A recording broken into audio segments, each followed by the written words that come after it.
Ms. Acosta, ano po ba ang nararamdaman nyo? Of course, I'm concerned about you. Ano po yun? Nanginginig po, ma'am. Bakit po kayo nanginginig? Bukod po sa nanginginig, ano pong nararamdaman nyo? Hindi naman po ako sumisigaw. Kasi po, wala po talaga akong alam kung sino po yun, si Kukoy Villamin, si Grace Piatos po.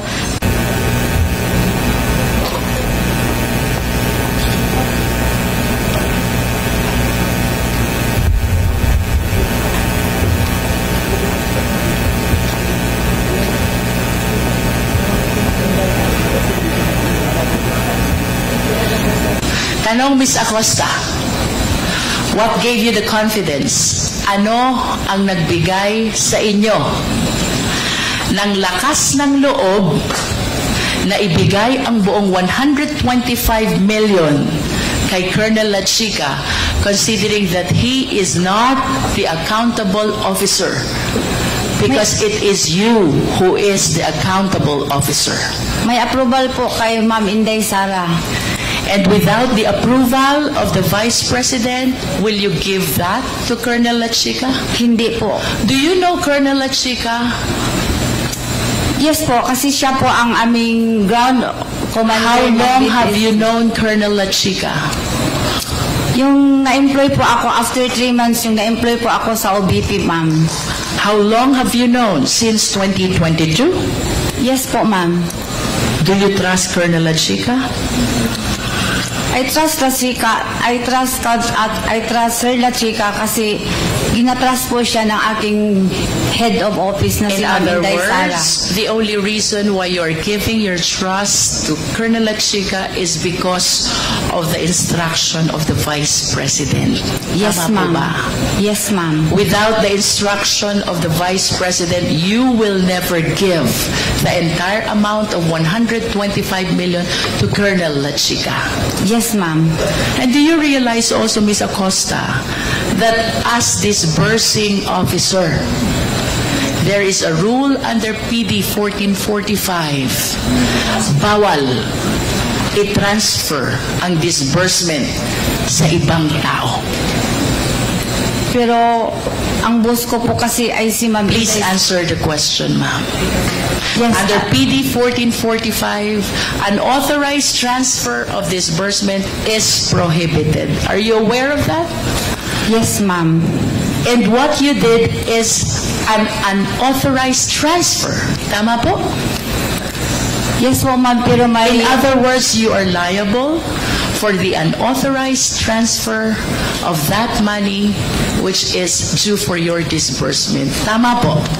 Tama po, ma'am. Are you aware also that kung ito pong perang ito ay mapupunta sa mga hindi matitino na government officials at gagamitin for purpose other than its confidential purpose, you can be held liable for malversation of public funds by negligence. Yes, alam ko po, ma'am. Pero nanaig po ang aking belief na may trust po ako kay Lachica dahil po authorized po siya ni Ma'am Sara Duterte. And are you aware also that what Colonel Lachica did is he usurped your authority as special disbursing officer? Ang ginawa po ni Colonel Lachica ay pinakialaman na yung trabaho na dapat ay sa inyo. We call that usurpation of authority. Kasi po wala po akong alam kung paano po i-implement ang mga confidential activities po, ma'am. Si Sir Lachica lang po ang may alam. Sandali po, bakit po wala kayong alam? You are the special disbursing officer. You prepare the financial plan. You are a signatory in the disbursement. You prepare the liquidation. You certify You prepare the accomplishment report. Bakit wala po kayong alam? Wala po akong alam sa pag-implement po ng confidential activities po. Dahil po, hindi ko po yan inline sa aking pinag-aralan, ma'am.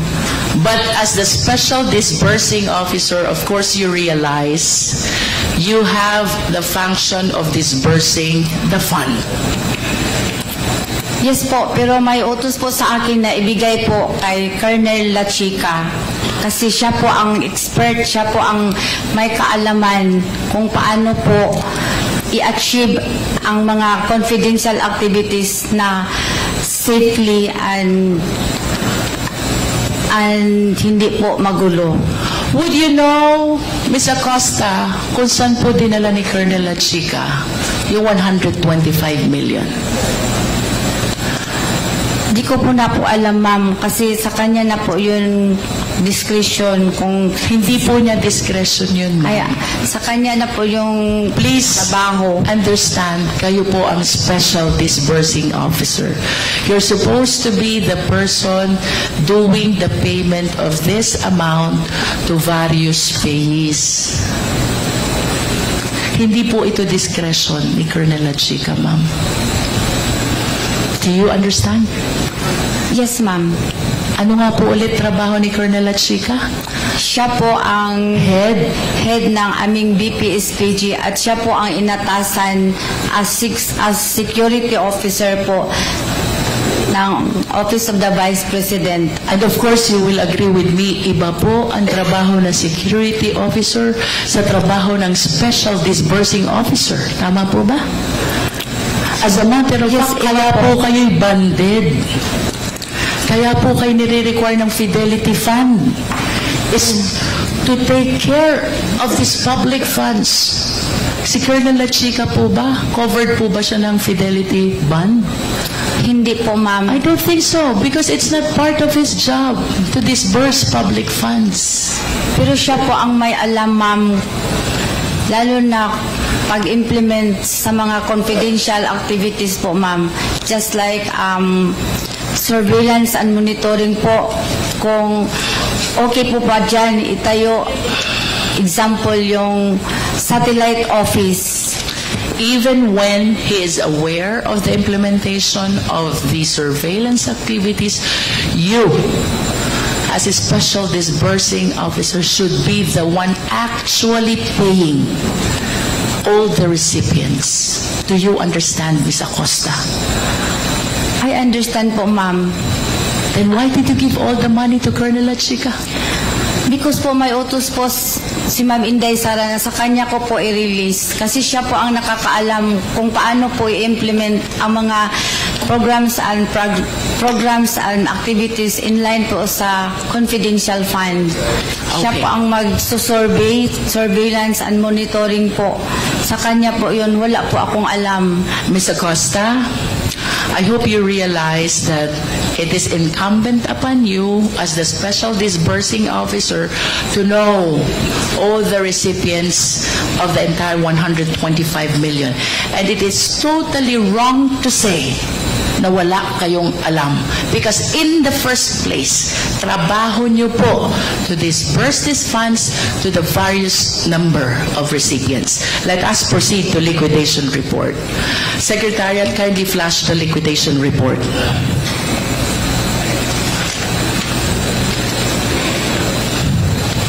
What is the purpose, Ms. Acosta, of the liquidation report? To liquidate the funds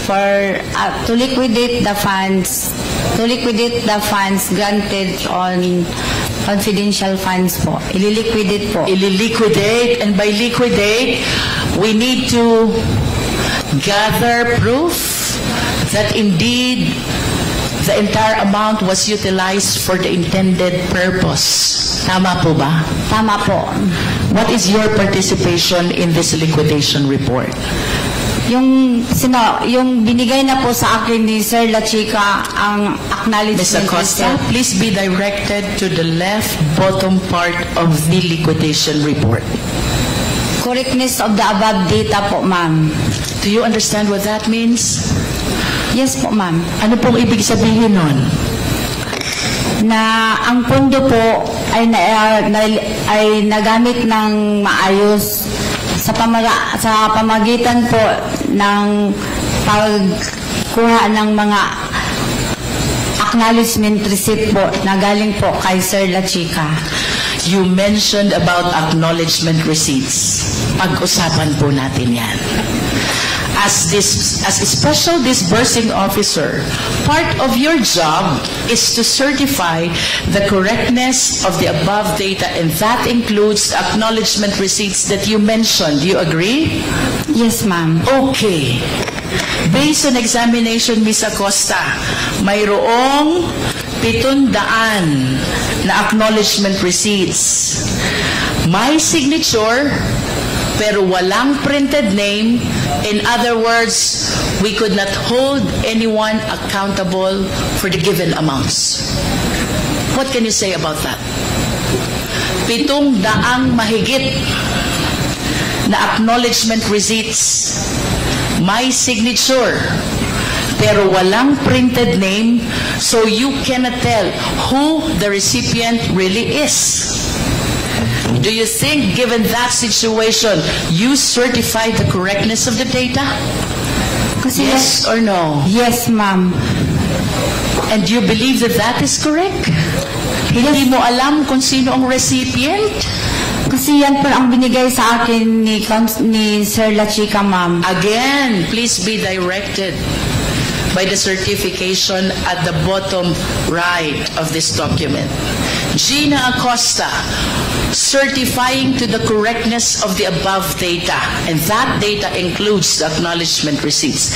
How did you certify correct the 700 plus acknowledgement receipts which bear unreadable signatures and does not bear the printed name of the recipients? Tama po ba yun?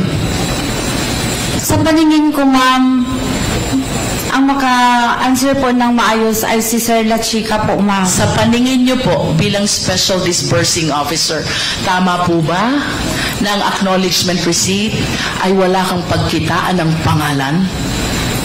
Tama po ba yun? Kasi po ang alam ko po... Please answer the question, Ms. Acosta. I believe that the question is answerable by yes or no only.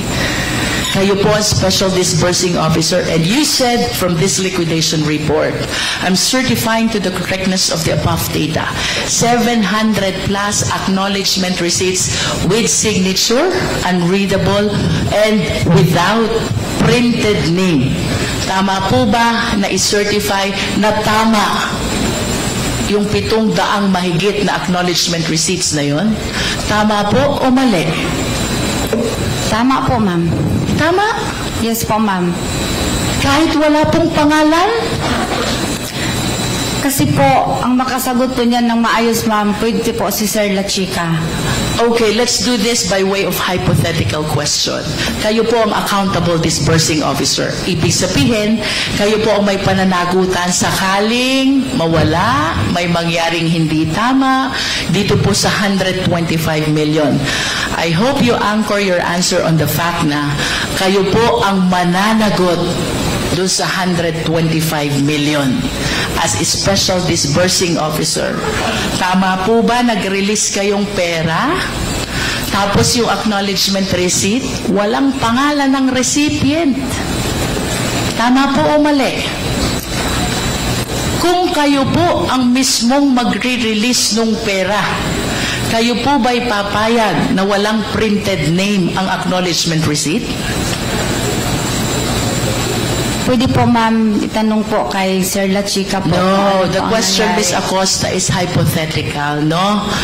Kung sakali lang pong kayo mismo ang nagbigay doon sa 700 na tao yon, kayo po ang accountable disbursing officer, papayag po ba kayo na yung 700 na yon, tatanggap lang ng tatanggap ng pera, tapos hindi nyo alam kung anong mga pangalan nila? Yun po ba ay tama o mali? You said already that it was Colonel La Chica who did the disbursement. Naintindihan ko na po yun. Opo, ma'am. Pero ang sitwasyon po natin ngayon, let us assume na kayo ang magre-release ng pera. Papayag po ba kayong mag-release ng pera na hindi sinusulat yung printed name ng pagbibigyan nyo ng pera? Siguro po, nangyari po yun dahil po sa voluminous na transaction, ma'am. Ms. Acosta, the question is answerable only by tama o mali. We are talking about 700 plus acknowledgement receipts. May signature, walang printed name, walang pagkitaan ng pangalan ng recipients. Kung kayo po ang magre-release nito, papayag po ba kayo na walang printed name ang tumanggap? Hindi po, pero depende po sa sitwasyon. You have ma'am. given your answer already. Ms. Acosta, let's proceed to the next category of acknowledgement receipts. Mayroon naman pong 300 plus. May signature, may printed name, pero hindi naman mabasa yung printed name. In other words, wala din pong pagkitaan kung sino ang recipient. Again, on the assumption na kayo po ang magre-release ng perang ito sa recipient, papayag po ba kayong i-release itong perang ito na hindi nyo nakitang nakasulat ang pangalan ng recipient? Nag-trust po ako kay Sir La Chica, ma'am. Ms. Acosta, let us answer the question po. I understand na ang sabi niyo po si Colonel La Chica nag-release. Yes po. On the assumption only, kunyari lang po kayo ang magre-release. Andyan yung recipient. 300 mahigit po to. Papayag po ba kayo na hindi nyo mabasa ang mga tunay na pangalan ng pinagbibigyan nyo ng pera? Kung ako po ang nagbigay, hindi po ako papayag. Hindi kayo papayag. Now, let us go to the acknowledgement receipt with the recipient whose name is Mary Grace Piatos. Do we still have that slide, Secretariat? Can we please share it? I wish to believe na nakita nyo na po ito during the previous hearings. Again, hypothetical question ulit. Kung kayo po ba ang magre-release ng pera to a name, Mary Grace Piatos, kayo po ba ay papayag? Papayag po ako, ma'am. Meron naman pong Piatos na apelyido. Do you know Mary Grace Piatos? Do you know Mary Grace Piatos? Wala po. Hindi ko po siya kilala, ma'am. But you said na papayag kayo kasi may apelyidong Piatos. Saan ho ba kayo nakakita na apelyidong Piatos? Meron po sa amin sa Davao, ma'am. Meron po na apelyidong Piatos. I will be interested to know, Ms. Acosta, kung sino po yung mga taga Davao na may apelyidong Piatos. But do you honestly believe na meron pong Mary Grace Piatos? Yes, ma'am. Sa Davao po meron. Meron? Opo. Bakit po kaya hindi siya lumulutang? I am reminded by the pledge of, I believe, the Young Guns who contributed money to raise 1 million asking Mary Grace Piatos to come out to the open. Bakit po kaya walang lumulutang? If indeed mayroong Mary Grace Piatos sa Davao. Kasi po, nagbibase lang po ako sa binigay po ni Sir La Chica na mga binalik Ms. niya sa Acosta, akin. kindly answer the question po. Sabi niyo po kanina, mayroong Mary Grace Piatos. Piatos po ang sinabi ko, ma'am, na apelyido. Nonetheless, kayo po ba'y naniniwalang mayroong Mary Grace Piatos? In the first place, kayo po dapat kaharap nito eh. Dahil kayong special disbursing officer. But you kept on claiming that you handed the entire amount to Colonel Lachica. Kaya hindi nyo alam kung ano nangyari dun sa pera. O ito na po ang consequence. Ipinagtiwala nyo ang disbursement sa hindi naman accountable officer. How will you answer now to that acknowledgement receipt? Paano nyo po ngayon ipapaliwanag yan? Kayo po ang accountable officer and you're bound to explain who is Mary Grace Piatos. Hindi po talaga ako maka-explain yan, ma'am, kasi hindi po ako ang nagpapipirma po. Ang nag-execute po ng acknowledgement na yun, ma'am, si Sir Lachica po. You said ang nag-execute po ng acknowledgement ay si Sir Lachica. Sino pong pumerma dyan? Siya lang po ang makakaalam, ma'am. Si Colonel Lachica lang ang nakakaalam.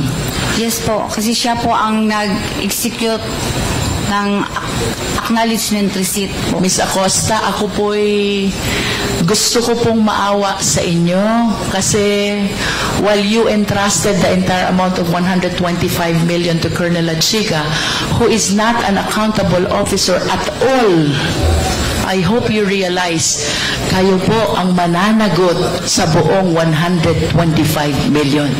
Are you aware of that? Yes, ma'am. Aware po ako. Balikan ko po si Mary Grace Piatos. Anchoring my question on your statement na may mga Piatos sa Davao City. In spite of the pledge of 1 million by Young Guns, kung talaga pong may Mary Grace Piatos, I believe 2 weeks na ang nakaraan, but wala po kayang nagpapakilala na Mary Grace Piatos. Piatos lang po ang sinabi ko, ma'am. Ano po yun? Piatos lang po na apelyido ang sinabi ko. Yes, but you said that there are Piatoses in Davao City. May mga Piatos sa Davao. Kung hindi nyo man po talaga personally kilala that certain Mary Grace, bakit po kaya walang lumulutang kung talagang may Mary Grace Piatos, magkakaroon siya ng 1 milyon na walang kahirap-hirap?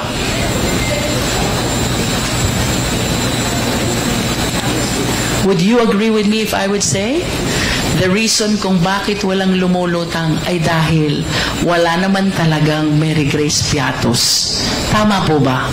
Hindi po ako maka-say ng yes or no, ma'am, kasi si Sir Lachica po ang nag-execute po, ang nagpapapirma po ng acknowledgement. Ms. Acosta, I'm not asking you about the personality of Mary Grace Piatos. This is a hypothetical question again.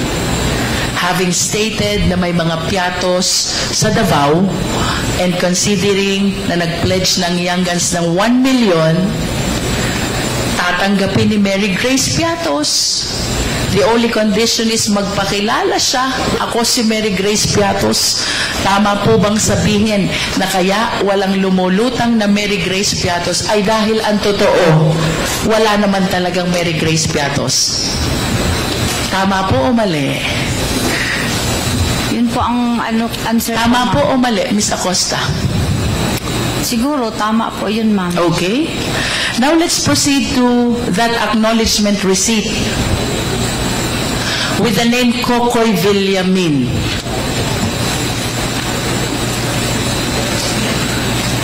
Sino po si Kokoy Villamin? Ganun pa rin, ma'am. Di ko po siya kilala. Secretariat, please flash again the AR.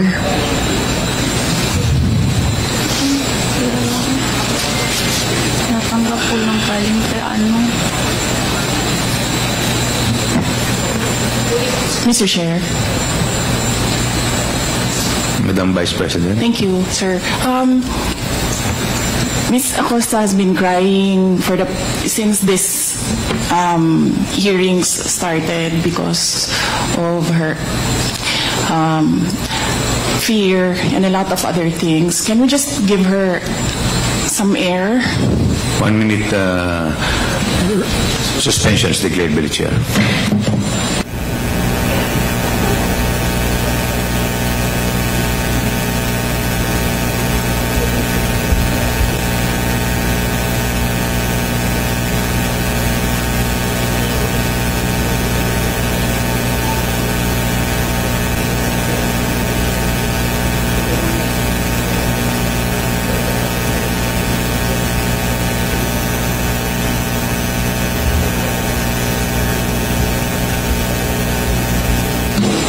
Sek, magpatawag ka nga ng ng medical.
Okay na po kaya, Ma'am Acosta?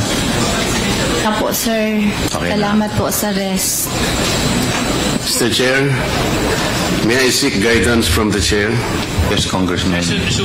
Ma'am, sir, wala pa pong tayo. Di ba po tayo nag-resume? Yung medic, asan yung medic?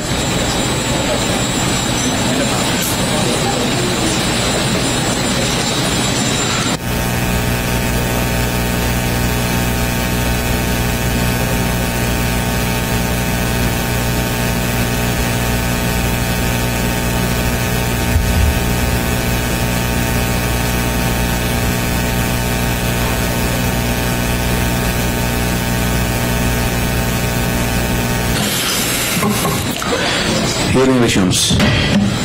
Congressman Marcoleta, you're recognized. Thank you, Mr. Chair. I know that our rules of procedure in aid of legislation includes suppletorily the use of the rules of court. Under the rules of court, Your Honor, which are the rules being used in the courts of law, hypothetical questions are not allowed to be asked. Are we supposed to insist on asking hypothetical questions?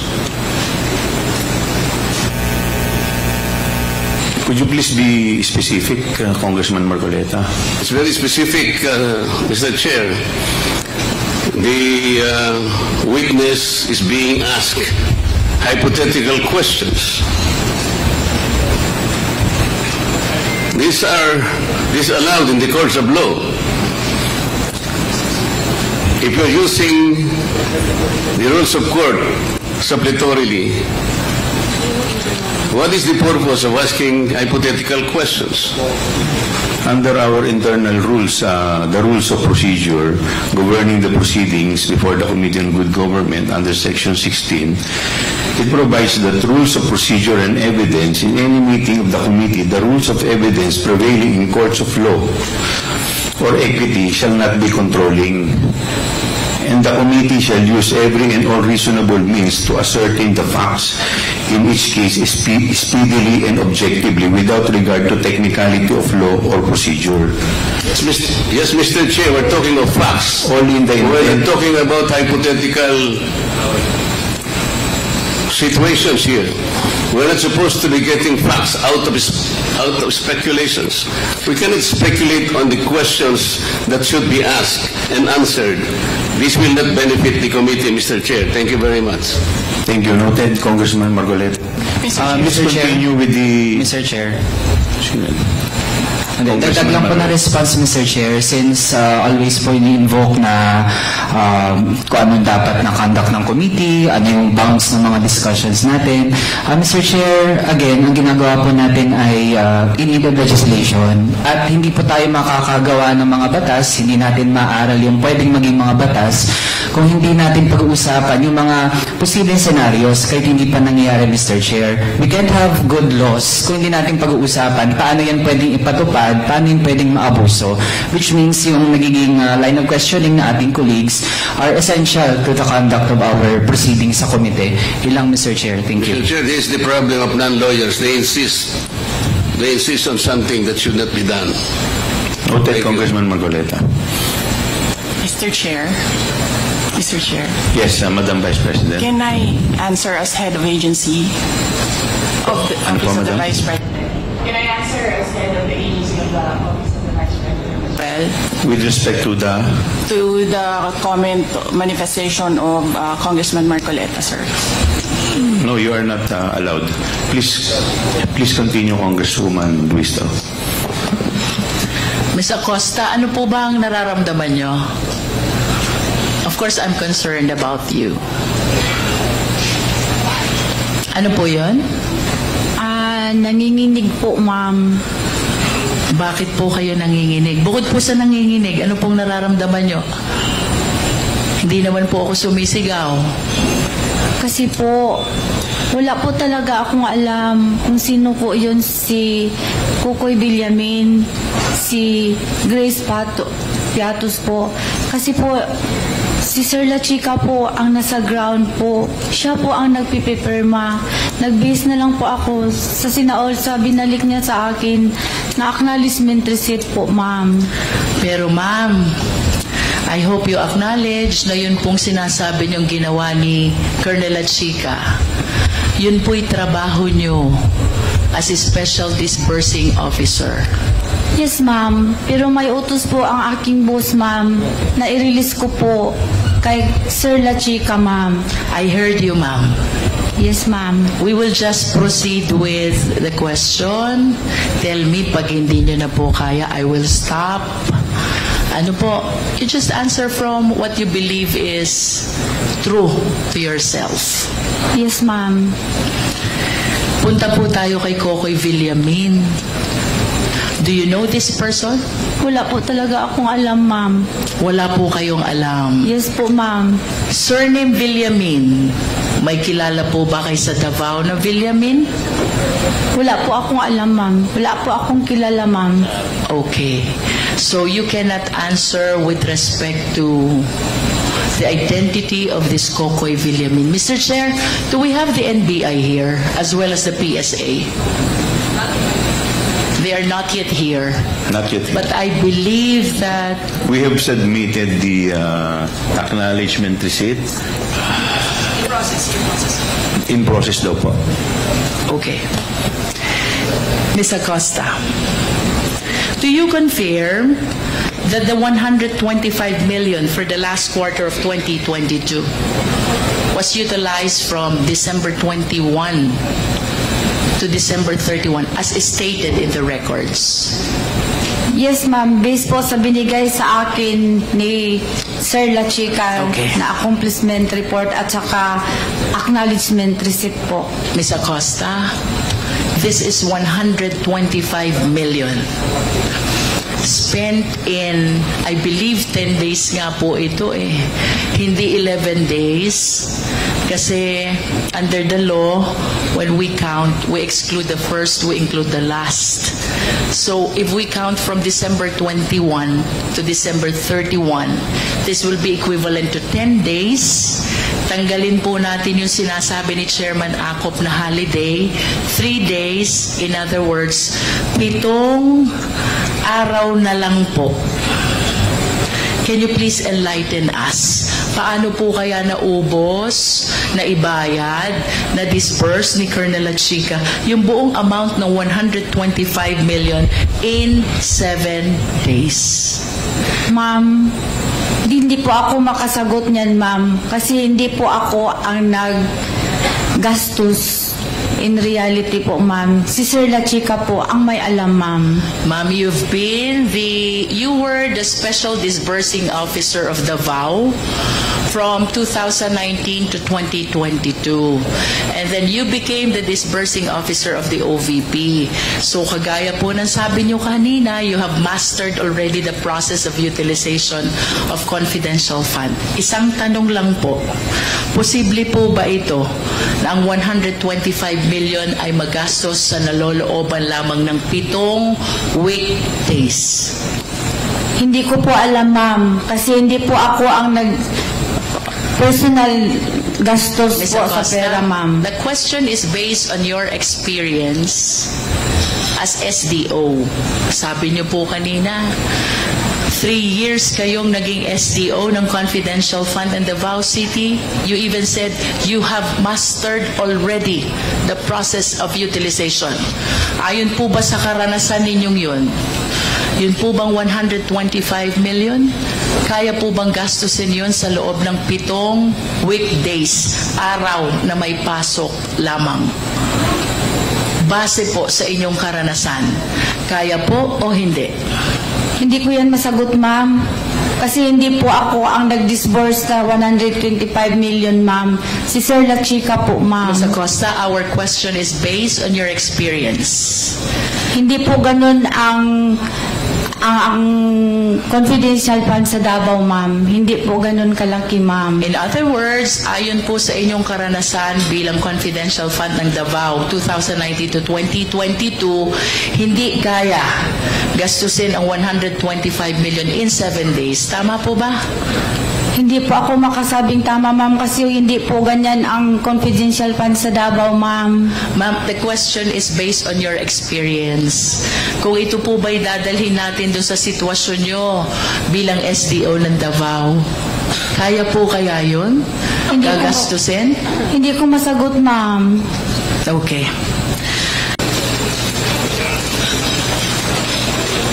Ito ba sunod sa akin?